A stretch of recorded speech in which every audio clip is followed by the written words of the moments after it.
હતા જે અતિ અગત્યના હતા અને આઈએમપી છે તમે ગણી નાખ્યા હશે કદાચ, છતાં હું ગણાવું છું એટલા માટે કોઈએ ન ગણ્યા હોય અથવા તો ભૂલાઈ ગયું હોય તો ચેક થઈ શકે.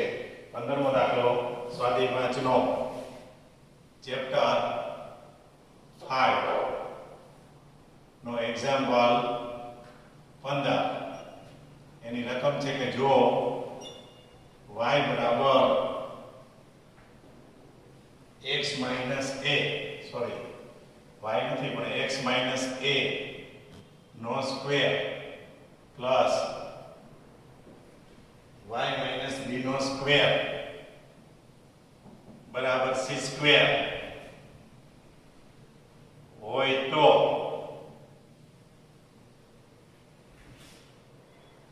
સાબિત કરો કે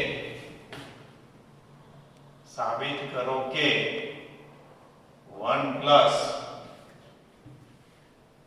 dy by dx નો વર્ગ, એટલે હું y1 લખું એનો વર્ગ અને એની 3/2 ઘાત, આની કૌંસ ઉપર ઘાત આવી છે આપેલી છે 3/2 ઘાત, 3/2 ઘાત 1 પ્લસ y1 નો સ્ક્વેર ની 3/2 ઘાત છેદમાં y2 એટલે દ્વિતીય વિકલિત. તે સાબિત કરો કે આવું આ પદ તે ab પર આધારિત નથી.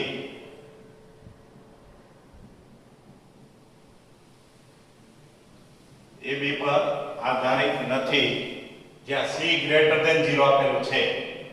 હવે આ એક વિધેય છે, એના પર એવું સાબિત કરવાનું છે કે ab પર આધારિત નથી, મતલબ કે રકમમાંથી તમારે y1 મેળવવાનું, y2 મેળવવાનું, એ બે કિંમત આમાં મૂકી સાદરૂપ આપવાનું અને સાદરૂપ આપતા એમાં a અને b ન હોવો જોઈએ. જો a અને b એમાં આવે તો a અને b ની કિંમત ઉપર આધારિત કહેવાય, અને જેના પર આધારિત નથી એવો શબ્દ હોય ત્યારે ઈ પદ એમાં આવવું ન જોઈએ. તો પહેલા આપણે આનું વિકલન કરવું પડશે. તો આ રકમ એટલે કે x a નો સ્ક્વેર પ્લસ y b નો સ્ક્વેર બરાબર c સ્ક્વેર, જ્યાં c ગ્રેટર ધેન 0 આપેલું છે અને પરિણામ નંબર 1 આપીએ કારણ કે એની ક્યાંક જરૂર પડે તો. હવે એનું x વિશે વિકલન કરીએ તો y1 મળશે. વિકલન કરતા આપેલા કૌંસની ઘાતાંકનું થાય, આ x ની વર્ગ હોય તો એવી રીતે x a નો વર્ગ છે તો ઘાતાંક નીચે એમાં જે પછી બેમાંથી પછી તો 1 પછી લખવાની જરૂર નથી.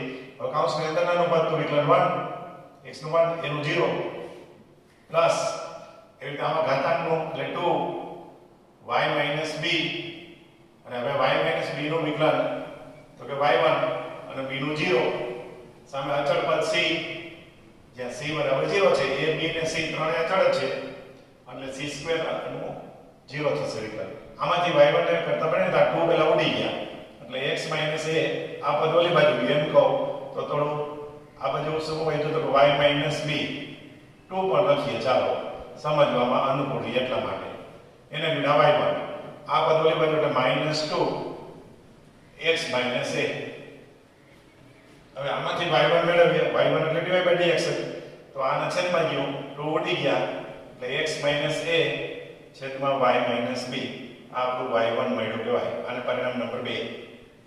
અને dy by dx લખો તો બે એક જ, જે ટેક્સ્ટ બુકમાં dy by dx લખ્યું છે વાહ ત્યાં આપણે y1 જ લખ્યું, સરળતાથી ઝડપથી મળે, લખવામાં અનુકૂળ થઈએ.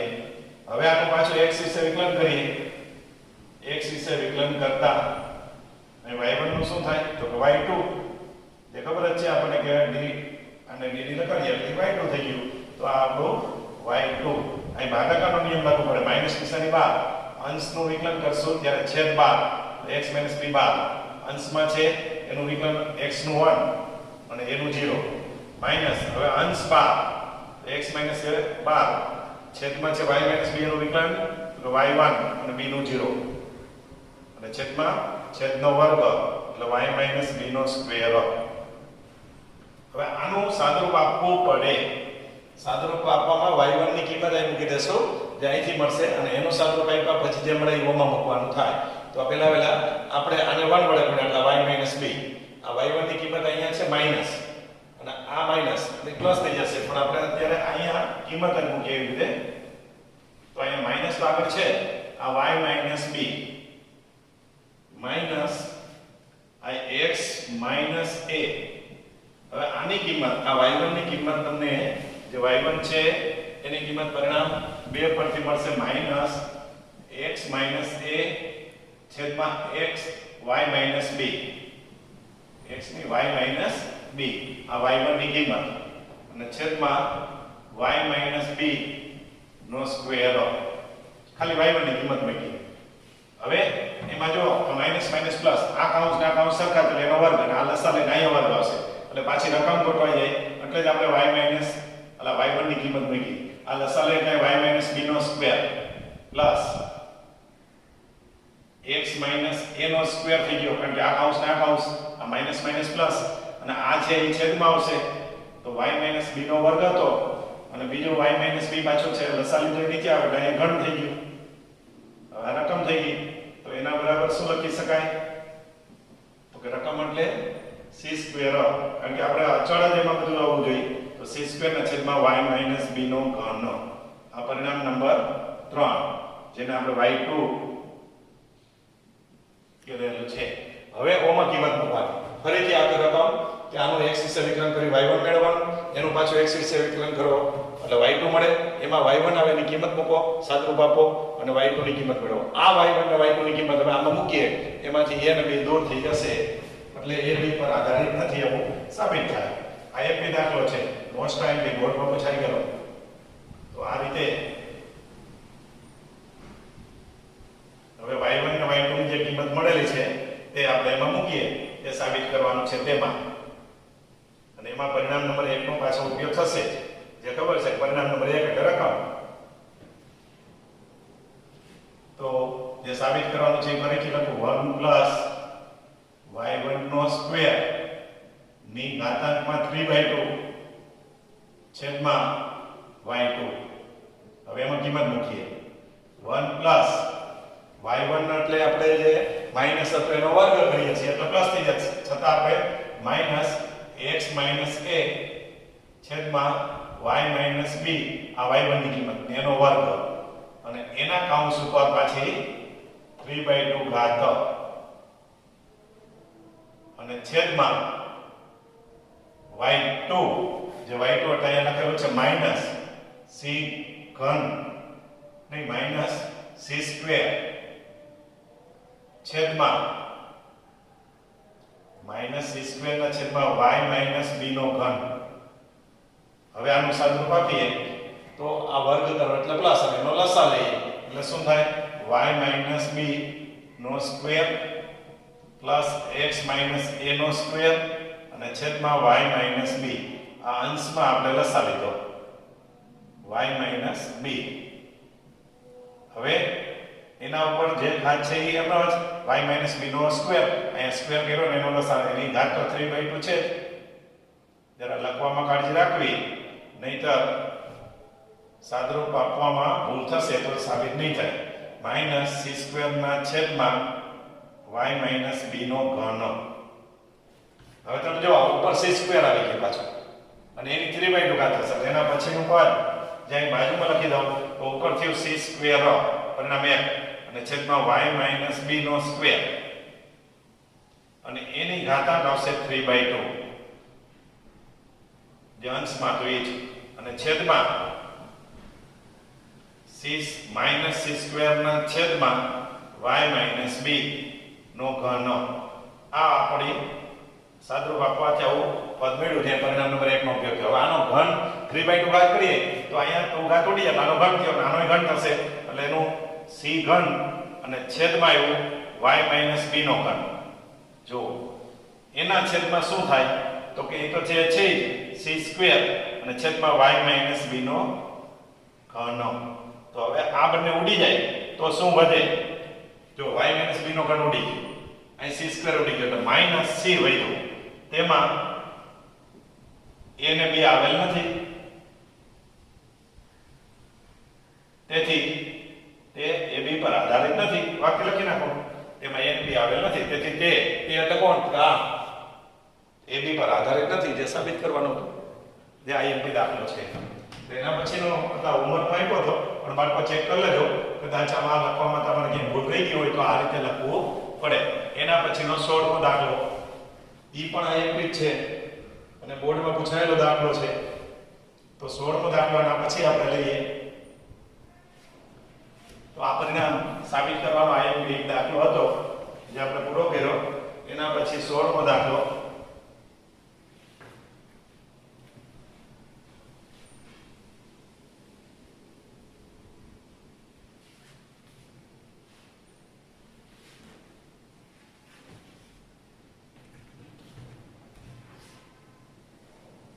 તો 16મા દાખલાની રકમ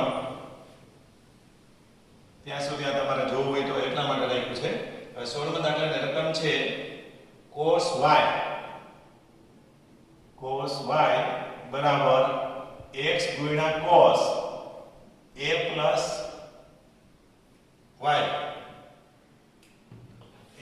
y હોય તો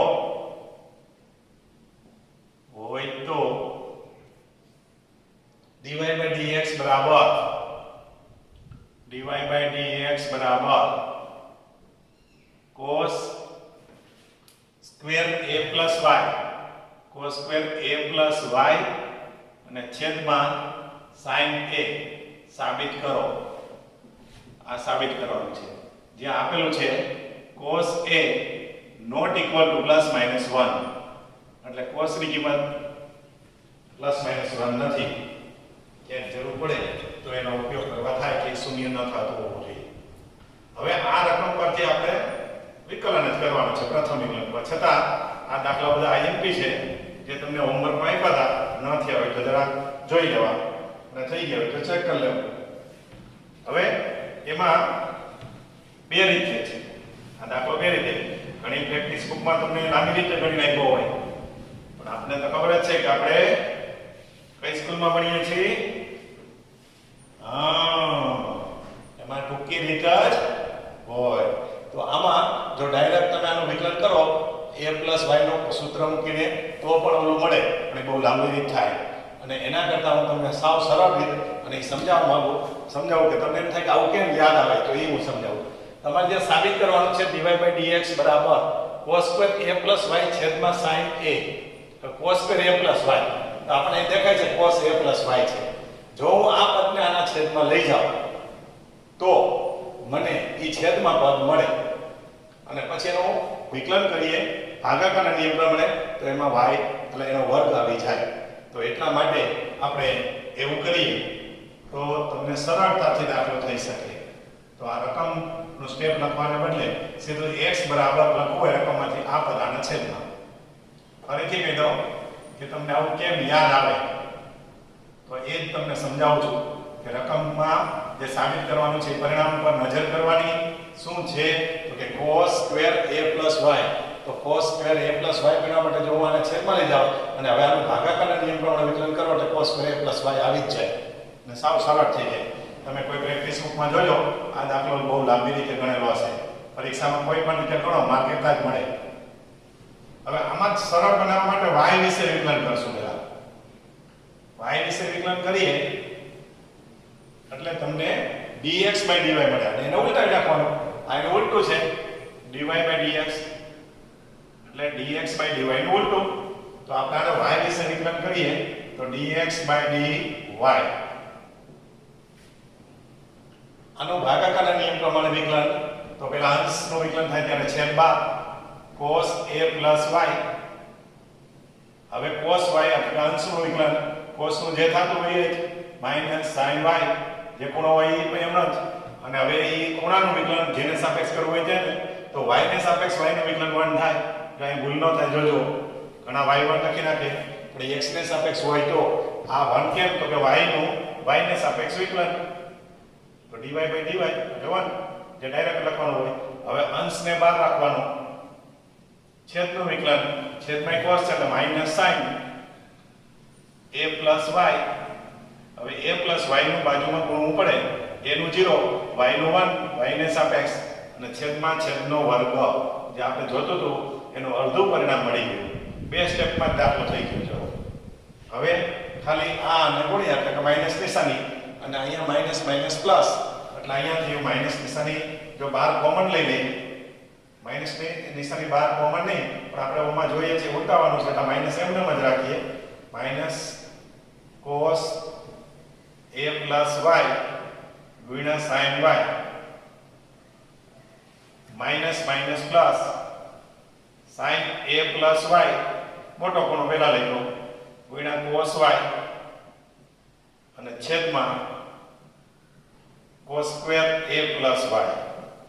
હવે તમે જુઓ, આને હું આલ્ફા કહો અને બીટા કહો, તો આ sin alpha cos beta plus આ પ્લસ છે એટલે પેલા એ લખ્યું, પછી આવડા minus cos alpha sin beta, તો sin નું સૂત્ર આવી ગયું અને માઈનસ છે બાદબાકી, આ પહેલા પદ લખ્યું એમાંથી આવડા બાદ એટલે sin આલ્ફા માઈનસ બીટા નું સૂત્ર કહેવાય. તો આલ્ફા એટલે a plus y અને બીટા એટલે ખાલી y. જો આલ્ફા આ બીટા ઈ અહીંયા આલ્ફા અને બીટા, તો આપણું sin alpha plus beta alpha minus beta નું સૂત્ર મુજબ આવું થશે અંશમાં અને છેદમાં cos square a plus y. હવે અહીંથી y ઉડી ગયા એટલે વધ્યું sin a. એ સ્ટેપ હું અહીંયા અલગથી લખી દઉં.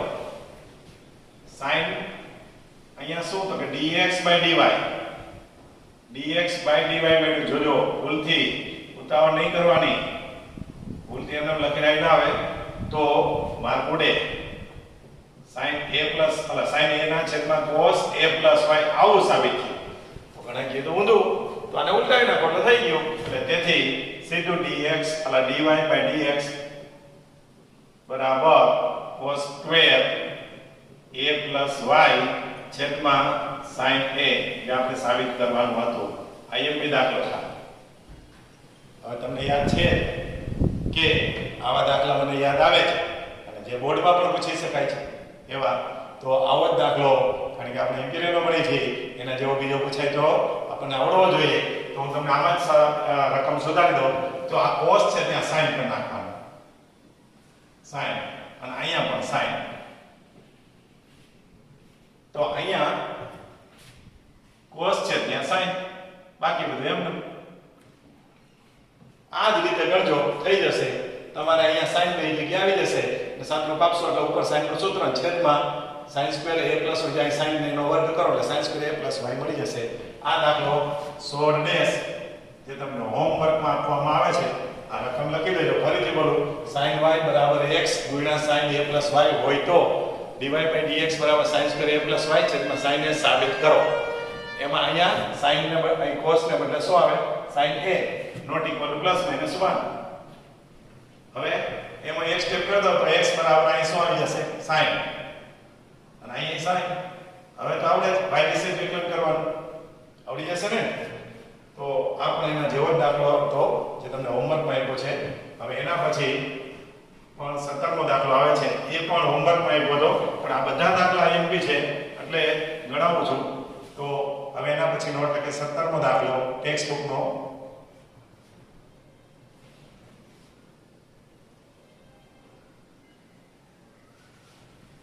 તો 17મા દાખલાની વાત કરીએ.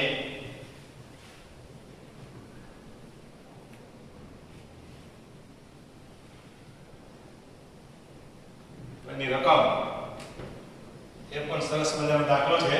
ટેક્સ્ટ બુકનો 17મો દાખલો. પ્રચલ સમીકરણ આપ્યા છે x બરાબર a કૌંસમાં cos t plus t sin t. જો પ્લસ અને t બે હરખું ન થઈ જાય, જોજો એવું હોય તો કૌંસ કરી નાખાય. t sin t અને y બરાબર એવું જ આપ્યું છે a sin t minus t ગુણ્યા cos t. તો y2 મેળવો. y2 એટલે d સ્ક્વેર આવે dx સ્ક્વેર લખો, હું આ ટૂંકમાં લખું, મેળવો. એટલે આની કિંમત y2 ની કિંમત મેળવવાની છે, દ્વિતીય વિકલિત મેળવવાનું છે. સરસ મજાનો દાખલો છે. પણ તમને યાદ છે કે પ્રચલ સમીકરણમાંથી t નો લોપ થાય તો કરી શકાય, પણ આમાં તો થતો નથી એટલે આપણે સીધું વિકલન જ કરવું પડશે. આનું બેનું t વિશે વિકલન કરતા હું રકમ નથી લખતો, સીધું t વિશે વિકલન કરતા x વાળાનું વિકલન t વિશે કરીએ તો dx by dt બરાબર a તો અચળ છે cos નું સ્પેલિંગ નો પહેલો અક્ષર રીત પ્રમાણે ચાલવાનું છે cos નું -sin t અને t નું t ને સાપેક્ષમાં જેમ y નું y ને સાપેક્ષ x નું x ને સાપેક્ષ એ જ રીતે હવે આમાં t ચલ છે તો બે ચલ અહીંયા ગુણાકારમાં છે એટલે વિકલનના ગુણાકારનો કારણ્ય t બાર sin નું cos t પ્લસ હવે sin t બાર આને બાર લખો t નું t ને સાપેક્ષ 1 તો આ થયું વિકલન હવે એનું સાદુરૂપ આપીએ જો આ -sin t અને છેલ્લું +sin t ઉડી ગયું એટલે ખાલી વધ્યું t cos t cos t વધ્યું આટલું છે આ કાઉન્સ ન કરો તો ચાલે આ dx/dt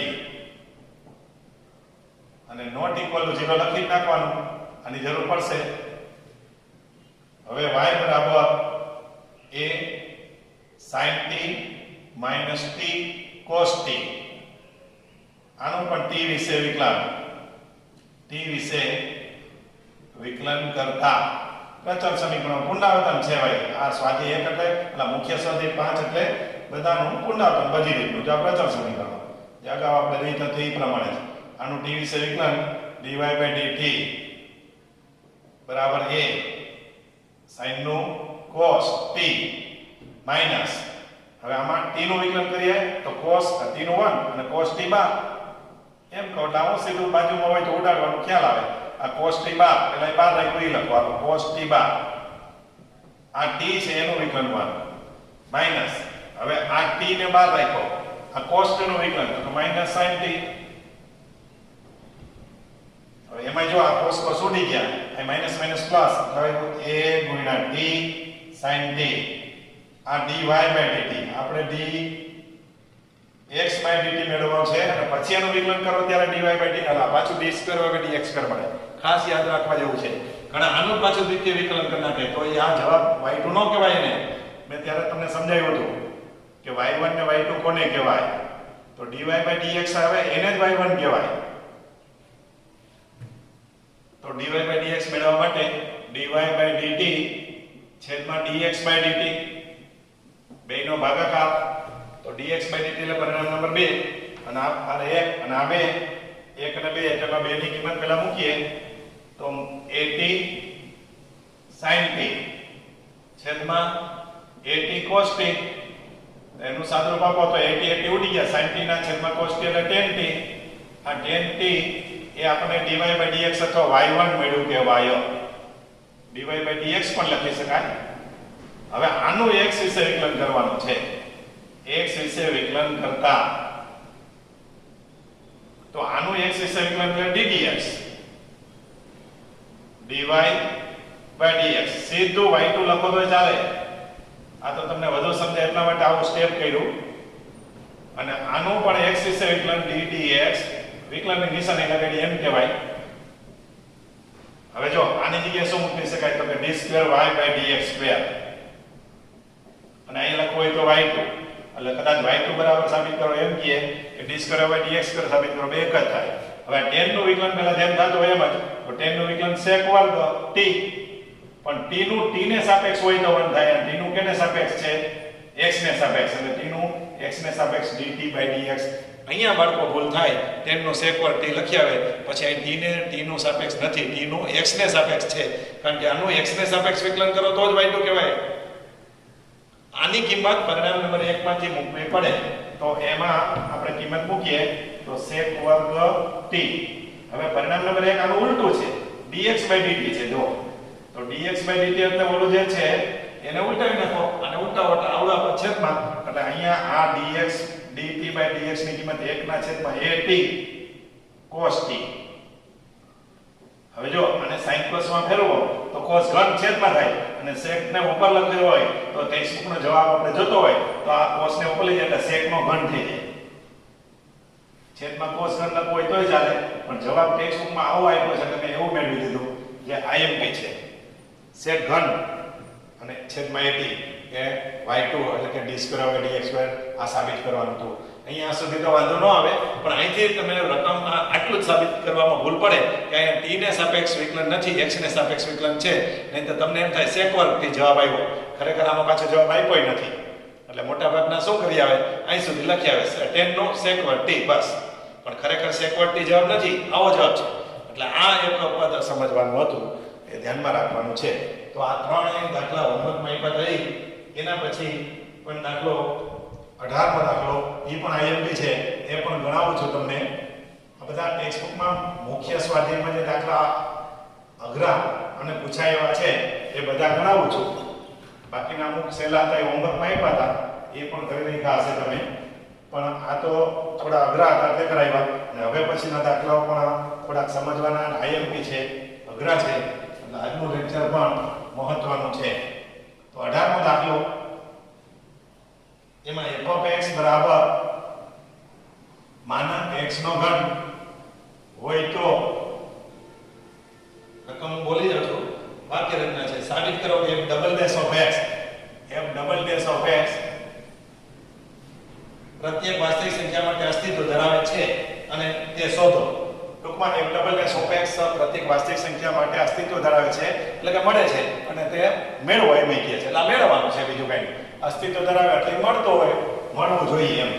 તો હવે એના માટે જે માનાંક છે, માનાંક હોય એટલે યાદ છે આપણને કે માનાંક વાળાનું ડાયરેક્ટ કે વિકલન ન થાય, લક્ષ ન મળે, જે આપણે 11મા ધોરણમાં જોયું એ પ્રમાણે. તો અહીંયા આપણે પેલા માનાંકની કિંમત વ્યાખ્યા બધું મેળવી લે કે જો માનાંક x બરાબર x થાય ત્યારે કે જો x ગ્રેટર ધેન ઇક્વલ 0, આ પદ આગળ લખો તોય ચાલે, x ગ્રેટર ધેન ઇક્વલ 0, અને માનાંક x બરાબર -x પણ થાય ક્યારે, -x લેવાના ક્યારે કે જો x લેસ ધેન 0. આનો પહેલા ઉપયોગ કરવો પડે માનાંક છે રકમમાં એ દૂર કરવા માટે. તો એના પરથી બે વિકલ્પ આવશે કે જો x ગ્રેટર ધેન ઇક્વલ 0 તો f of x બરાબર શું થશે, પહેલા એ મેળવી અને પછી એનો વિકલન થશે. તો f of x માં માનાંક x ની કિંમત શું આવી તો કે ખાલી x, અને અહીંયા શું થયું તો કે x નો ઘન અને બરાબર તમે એમ લખી શકો x ઘન. આ f of x મળ્યું કહેવાય. હવે આનું સીધું x વિશે વિકલન કરતા તો અહીંયા થયું f dash of x બરાબર 3 ઘાતાંક નીચે એક ઘાત ઓછી વિકલનીય છે જ. હવે પાછું x વિશે વિકલનીય એટલે વિકલન થઈ શકે છે એને વિકલનીય કહેવાય. પાછું વિકલન કેમ તો કઈ દ્વિતીય વિકલન મેળવવાનું છે. જો તો આ દ્વિતીય વિકલન f double dash of x, આ 2 પાછા આવશે નીચે એટલે 3 2 અને x એટલે કે 6x થયું. આ આપણું f double dash of x મળ્યું કહેવાય. હવે એમાં પાછો માનાંક મૂકવો તો મૂકી શકાય, કારણ કે x ગ્રેટર ધેન 0 હોય તો x બરાબર માનાંક x લખી શકાય. તો આની જગ્યાએ તમે માનાંક x લખી શકો, કારણ કે ટેક્સ્ટ બુકમાં એવો જવાબ આપ્યો છે. તો આ x ગ્રેટર ધેન ઇક્વલ 0 માટે આવું સાબિત થયું. હવે અહીંયા પાછું બીજું કરી દો કે જો x લેસ ધેન 0 તો f of x બરાબર શું થાય તો કે માનાંક x નો ઘન છે. હવે માનાંક x એટલે શું તો કે -x નો ઘન, -x નો ઘન માઈનસ જ થાય, માઈનસ નિશાની બહાર આવી ગઈ. હવે આનું વિકલન કરો એટલે એ જ પાછું ઓની જેમ જ થશે. x વિશે વિકલન કરતા અહીંયા f dash of x બરાબર -3x વર્ગ, પાછું x વિશે વિકલન કરતા તો અહીંયા f double dash of x બરાબર -6x, આ દ્વિતીય વિકલિત થયું x લેસ ધેન 0 માટે. આમે લખી શકાય, અને એમાં માનાંક લખવો હોય તો જો x ની કિંમત 0 થી નાની હોય તો -x બરાબર માનાંક x બરાબર -x, તો માઈનસ અને x બેયને દૂર કરીએ એટલે માનાંક આવી જાય. તો આ એ જવાબ આવ્યો દ્વિતીય વિકલિતનો ઓના જેવો. તો આ પરિણામ 1 અને 2, તો આ પરિણામ 2 ઓલું 1 અને 2 પરથી કહી શકાય કે f double dash of x નું અસ્તિત્વ છે, અને તે દરેક x માટે f double dash of x બરાબર 6 માનાંક x મળે છે. દરેક વિકલ્પ માટે બે સરખો જ મળે છે, છેલ્લે સરખો જવાબ લઈએ આપણે, એટલા માટે માનાંક દૂર કરીને. તો આ રીતે અહીંયા આ દાખલાઓ આપણે અગત્યના હતા જોયા, અને પછીના પણ હજી ટેક્સ્ટ બુકમાં અગત્યના દાખલાઓ છે એ આપણે આવતા લેક્ચરમાં જોશું.